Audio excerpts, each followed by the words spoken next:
Parlem, si vos sembla, primer de tot, d'aquesta proposta feta a la Junta de Govern de Cort de recuperar el nom de Palma de Mallorca. Afegir de nou aquesta quota, el Partit Popular insisteix en que això sigui Palma de Mallorca. Què us sembla aquesta proposta? Miquel.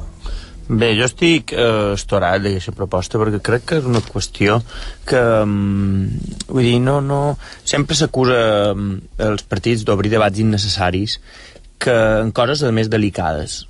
I jo tampoc vull fer, no ho faré molt gros, però penso que és un debat absolutament innecessari, que no fa falta ara, que les coses estan prou calentes, i com a dir que relaxar-se bastant, jo espero que succeeixi passat les eleccions generals i que hi hagi una altra predisposició per tothom. Però fer aquest tipus de coses de manera unilateral, per més que hi hagi majoria absoluta al consistori, crec que no es va.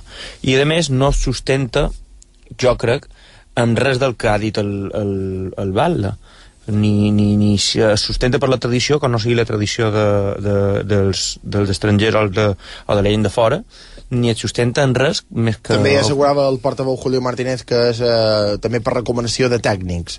Clar, bé, en el tècnic li fem dir el que ens dona la gana, però jo repeteix que és un debat que no venia al cas per descomptat, seria bo que algun tècnic acreditat, vull dir, qualcú important mos explicar això, però jo avui llegint la premsa no n'he vist ni un de tècnic que afirmi que digui que això és convenient i que és just.